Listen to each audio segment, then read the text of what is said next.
உலக மக்கள் எல்லோருக்கும் வணக்கம். நான் உங்கள் ஜி கோபால் பேசுகிறேன். இன்னைக்கு நம்ம பேசக்கூடிய தலைப்பு என்னன்னா, மே மாத பலன்கள். இந்த மே மாத பலன்கள் ஆகப்பட்டது மிதுன ராசிக்காரங்களுக்கு எப்படி இருக்க போகிறது, அதை பத்தி தான் இந்த வீடியோல பார்க்கிறோம். இந்த மிதுன ராசிக்கு இந்த மாத கிரக அடைவுகள் எப்படி இருக்குன்னு பார்த்துடலாம். அதாவது ராசிக்கு 4ஆம் இடத்தில் கேது பகவான், அதுபோக கும்பத்தில் சனி பகவான், மீனத்தில் செவ்வாய் பகவான், ராகு பகவான், புதன் பகவான், மேசத்தில் சூரிய பகவான், ரிஷபத்தில் குரு பகவான், சுக்கிர பகவான். இது இந்த மாத கிரக அடைவுகள். அதே சமயத்துல இந்த மாதத்தில் உங்களுடைய ராசி நாதன் புதன் பகவான். இந்த புதன் பகவான் ஆகப்பட்டது உங்களுடைய ராசிக்கு 10ஆம் இடத்தில் குருவுடைய வீட்டுல நீச்ச கதியில் இருக்கிறார். அப்ப நீச்ச கதியில் இருக்கிறார்னா மே மாசம் 10ஆம் தேதி மேசத்துக்கு வர்றாரு. அப்ப அந்த மே மாசம் 10ஆம் தேதி வரைக்குமே நீங்க கண்டிப்பாக அந்த புதனாகப்பட்டது உங்களுடைய வாழ்க்கையில விளையாட பார்ப்பாரு, கல்வியில விளையாட பார்ப்பாரு, நீங்க செய்யக்கூடிய வேலையில விளையாட பார்ப்பாரு, நீங்க செய்யக்கூடிய பிசினஸ்ல விளையாட பார்ப்பாரு, நீங்க உங்களுடைய குடும்பம் நடத்துறீங்க இல்லையா, அந்த குடும்பத்திலையும் புதன் குழப்பத்தை உண்டு பண்ணுவாரு. அப்ப இந்த மாதிரி விஷயத்துக்கு எல்லாமே புதனுடைய குழப்பங்கள் இருக்கிறதுனால உங்களுடைய ராசிநாதனும் நேச்ச கதியில் இருக்கிறதுனால உங்களுக்கு மனநிலை குழப்பங்கள் அடையும். அப்ப இந்த மாதிரி சமயத்துல நீங்க ரொம்பவுமே ஒரு மைண்டை பார்க்க போன சிதற விடாமல், ஒரு குழப்பத்துக்கு ஆளாகாமல் நீங்க அந்த பெருமாளை தரிசனம் செய்து வருவது ரொம்ப ரொம்ப நல்ல விஷயம். இது போக திருவெண்காடு, அந்த கும்பகோணத்துல திருவெண்காடுல புதன் பகவானுக்கு அந்த பெருமாள் கோயில் இருக்குது, அங்கே போயிட்டு வர்றதும் நல்ல விஷயம். ஏன் சொல்றேன்னா, இந்த புதன் பகவான் ஆகப்பட்டது இப்ப குருடைய வீட்டுல நீச்சம், அடுத்தது மேசத்துக்கு வராரு, அங்க செவ்வாயுடைய வீட்டுக்கு அந்த புதன் வந்தாலும் அதுவும் சரியில்லை. அப்ப இந்த புதனாகப்பட்டது இந்த மே மாசத்துல உங்களுக்கு ஏதாவது ரூபத்துல சில தடைகளையும் சில குழப்பத்தையும் கொடுக்கறதுக்கு பார்ப்பாரு. அப்ப இதுக்கு நீங்க என்ன பண்ணணும்னா, இந்த ஏலக்காய் இருக்குது இல்லைங்களா, இந்த ஏலக்காயை அப்பப்போ ஒன்று சாப்பிட்டு வர்றது நல்ல விஷயம். அது போக அந்த ஏலக்காயை நைட்டு ஊற வச்சு காலையில சாப்பிட்றது நல்ல விஷயம். இந்த ஏலக்காயை உங்களுடைய தலைமேட்டில் வச்சு படுத்துக்கிறதும் நல்ல விஷயம். அதே சமயத்துல இந்த படிக்கக்கூடிய மாணவர்கள் ஆகப்பட்டது இந்த கிழக்கு நோக்கி உட்கார்ந்து படிக்கிறது நல்ல விஷயம். அது போக பார்த்தீங்கன்னா உங்களுக்கு இப்போ ஒரு வேலைக்கு அப்ளை பண்றீங்க, ஒரு இன்டர்வியூக்கு போறீங்க, ஒரு வேலை செஞ்சுட்டு இருக்கிறீங்க, இதுல எல்லாமே சில தடைகள் வரும், சில சோதனைகள் வரும். அந்த சோதனைகளை பார்த்து நீங்கள் பயந்து கொள்ள வேண்டாம். அப்ப டோட்டலா பார்த்தீங்கன்னா உங்களுக்கு 5ஆம் இடத்து அதிபதி சுக்கிர பகவான். அந்த சுக்கிர பகவான் ஆகப்பட்டது உங்களுடைய ராசிக்கு 12ஆம் இடத்துல அந்த மே மாசம் 19ஆம் தேதி பெயர்ச்சியாகி அந்த 12ஆம் இடத்துக்கு வர்றாங்க, ஆட்சி பலத்தோடு வர்றாங்க. அப்ப அந்த ஆட்சி பலத்தோடு உங்களுக்கு 5ஆம் இடத்து அதிபதி இந்த சுக்கிர பகவான் ஆகப்பட்டது உங்களுடைய ராசிக்கு 12ஆம் இடத்துல வர்றதுனால கண்டிப்பாக அந்த 5ஆம் இடம் என்பதே ஒரு மனிதனுடைய வளர்ச்சி, அவங்களுடைய அறிவு, அவங்களுடைய திறமை, அவங்களுடைய முன்னேற்றம். அப்ப அந்த 5ஆம் இடத்து அதிபதி ஆட்சியாக இருக்கிறதுனால கண்டிப்பாக எந்த விதத்திலுமே உங்களை தோத்து போறதுக்கு விட மாட்டாரு, நீங்க கீழே விழுகிறதுக்கு விட மாட்டாரு, உங்களை அசிங்கப்படுறதுக்கு விட மாட்டாரு. அப்ப மிதுன ராசியில பிறந்தவங்க அந்த சுக்கிரனுடைய பலத்தால் ஒருபடி முன்னுக்கு வரக்கு வாய்ப்புகள் இருக்குது.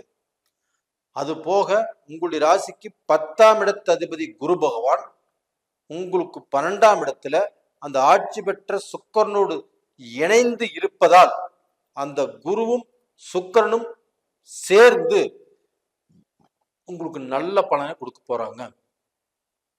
அப்போ உங்களுக்கு பிஸ்னஸ்லேயும் சரி, எனக்கு வந்து இத்தனை வருஷமா வேலையே கிடைக்கல, இத்தனை மாசமா வேலையே கிடைக்கல, ரொம்ப கஷ்டத்தில் இருக்கிற அப்படிங்கிறவங்களுக்கு அந்த வேலை வாய்ப்புகள் கிடைப்பதற்குண்டான சூழ்நிலையை உருவாக்குவாங்க. அந்த பிஸ்னஸ்லேயும் வந்து பார்க்க போனால் நான் ரொம்ப கஷ்டமா இருக்குது, வியாபாரத்தில் கஷ்டமா இருக்குது அப்படின்னா இந்த குருவும் சுக்கிரனும் சேர்ந்து உங்களை பிழைப்பதற்குண்டான வழியை காட்டுவாங்க, நல்ல ஐடியாஸ் கொடுப்பாங்க. இந்த மாதிரி வாய்ப்புகள் நல்லா இருக்குது. இது போக உங்களுக்கு வந்து அந்த 11ஆம் இடத்ததிபதி செவ்வாய் பகவான், அந்த 11ஆம் இடத்ததிபதி உங்களுடைய ராசிக்கு 10ஆம் இடத்துல இருந்து ராகுவோடு இணைந்து, அந்த ராகுவும் செவ்வாயும் இணைந்து இருப்பதால் அந்த செவ்வாயை நல்ல முறையில வளர விடாமல் அந்த ராகு கெடுக்கும். அப்போ அந்த ராகுவும் செவ்வாயும் இணைந்திருப்பது உங்களுக்கு குழப்பத்தை கொடுக்கும். அப்போ அந்த மிதுன ராசிக்கு 11ஆவது இடமாகப்பட்டது மேஷம், அந்த மேஷத்துக்கு உரிய கிரகமாகப்பட்டது செவ்வாய் பகவான். அந்த செவ்வாய் பகவான் 10ஆம் இடத்துல இருந்து ராகுவோடு இணைந்திருப்பதால் கண்டிப்பாக உங்களுக்கு சில குழப்பங்களை கொடுக்கும். அப்ப இது என்ன ஆகுனா, உங்களுக்கு திருமண வாழ்க்கையில பிரச்சனையை கொடுக்கும், நல்லா சேர்ந்து வாழக்கூடிய குடும்பத்துல சில குழப்பத்தை கொடுக்கும். இதுதான் பொண்ணு, இதுதான் மாப்பிள்ளை, இப்ப இவங்க கல்யாணம் பண்ணிக்கலாம் அப்படின்னு நினைச்சாலும் அந்த இடத்துலயும் சில குழப்பத்தை கொடுக்கும். அப்ப இந்த குழப்பங்களை எல்லாத்தையுமே இந்த குருவும் இந்த சுக்கிரனும் இணைந்திருக்கிறதுனால இந்த குழப்பத்துக்கு உங்களுக்கு வந்து மாற்று வழி கிடைக்கும். அப்ப இந்த குழப்பத்திலிருந்து நீங்க தப்பிப்பீங்க, இந்த குழப்பத்திலிருந்து நல்ல நிலைமைக்கு வருவீங்க. இது நல்லா இருக்குது. அது போக பாத்தீங்கன்னா, இந்த இப்போ வெளிநாட்டுக்கு போறோம், நம்ம விசாக்கு முயற்சி பண்ணிட்டு இருக்கிறோம், இல்ல விசா கிடைச்சு நம்ம வெளிநாட்டுல வேலை செஞ்சுட்டு இருக்கிறோம், வெளிநாட்டுல படிக்கிறதுக்கு போனோம், இந்த மாதிரி விஷயத்துல பாத்தீங்கன்னா அந்த படிப்புல பிரச்சனை வரும், வேலைக்கு போறதுல பிரச்சனை வரும். இப்போ வேலைக்கு சேர்ந்து வேலைக்கு போயிட்டு இருந்தாலும் அங்கேயும் சில தடைகள் சோதனைகள் வரும். எந்த தடைகள் வந்தாலும் எந்த சோதனைகள் வந்தாலும் நீங்கள் பயப்பட வேண்டிய அவசியம் இல்லை. அப்ப அந்த தடைகளுக்கு அப்புறம் ஒரு நல்லது நடக்கும். அந்த நல்லது எப்படி நடக்குன்னா அந்த குருவும் சுக்கிரனாலதான் உங்களுக்கு நல்லது நடக்கும். அப்ப மிதுன ராசிக்காரங்களுக்கு இந்த மாதத்தில் குழப்பங்கள் கண்டிப்பாக வரும். அந்த குழப்பத்துல இருந்து மீண்டு வருவதற்கு உங்களுக்கு 5ஆம் இடத்து அதிபதி இந்த சுக்கிர பகவானால அந்த பிரச்சனைகள் தீரும். அதே சமயத்தில் அந்த சுக்கிர பகவானோடு குரு இணைந்து இருக்கிறதுனால, அந்த அசுர குருவும் தேவ குருவும் இணைந்து ஒரே இடத்துல இருக்கிறதுனால கண்டிப்பாக மிதுன ராசிக்காரங்களுக்கு வாழ்க்கையில ஒரு நல்ல வெற்றியை எதிர்பார்க்கலாம். அப்ப இது போக பாத்தீங்கன்னா அவங்க சுபகாரியங்கள்லயும் சரி, அவங்களுடைய வாழ்க்கையில நம்ம எப்படியாவது சேர்ந்துடலாம் நினைச்சாலும் சரி, கண்டிப்பாக சில கஷ்டங்கள் சில குழப்பங்கள் அதுக்கப்புறம் தான் நல்லது நடக்கும். இந்த கஷ்டங்கள் இல்லாமல் சோதனைகள் இல்லாமல் கண்டிப்பா போகாது, இந்த சோதனைகள் வந்தே தீரும். அப்ப இதுக்கப்புறம் நல்லது நடக்கிறதுக்கு வாய்ப்புகள் இருக்குது.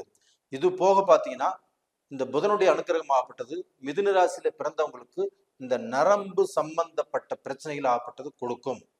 அப்ப இந்த நரம்பு சம்பந்தப்பட்ட பிரச்சனைகள் கொடுத்து அதன் மூலியமாக தலைவலி, கைகால் வலி, இது மாதிரி குழப்பங்கள் வந்திருந்தாலும், அதே சமயத்துல வந்து பார்க்க போனா மூளை பாதிச்சிருந்தாலும், இந்த பீரியட் வந்து பார்க்க போனா அவங்களுடைய ஜென்ம ஜாதகத்துல அந்த புதன் பகவான் நல்ல ஸ்தானம் பெற்றிருந்து ஆட்சி பெற்றோ உச்சம் பெற்றோ நட்பு ஸ்தானங்கள் பெற்றிருந்தால் கண்டிப்பாக அவங்க நல்லா இருப்பாங்க.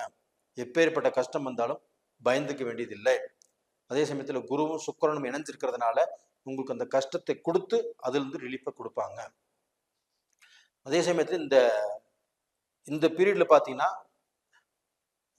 இந்த சீனியர் சிட்டிசன்ஸ் அவங்க வந்து பார்க்க போனா தான் இருக்கும் இடத்திலேயே இருந்து கொள்வது சிறப்பு.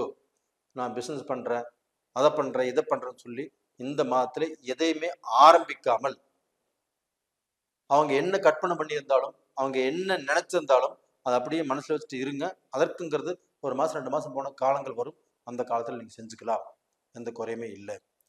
அப்ப டோட்டலா பாத்தீங்கன்னா மிதுன ராசிக்காரர்களாகப்பட்டது இந்த மாதத்தில் கொஞ்சம் கஷ்டமும் நஷ்டமும் அதே சமயத்துல ஒரு நல்ல வாழ்க்கையும் வரக்கூடிய வாய்ப்புகள் இருக்குது.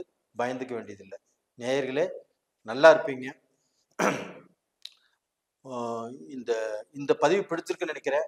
பிடிச்சிருந்தா லைக் பண்ணுங்க, சப்ஸ்கிரைப் பண்ணுங்க, ஆல் அப்படிங்கிற பெல் பட்டனை ப்ரெஸ் பண்ணிக்கோங்க. உங்க ஜென்ம ஜாதகத்துல நடக்கக்கூடிய அந்த தசாபுத்திகள் சாதகமா இருக்குதா பாதகமா இருக்குதான்னு பார்த்து தெரிஞ்சுக்கோங்க. உங்களிடமிருந்து விடைபெறுவது உங்களின் ஜி கோபால். நன்றி, வணக்கம்.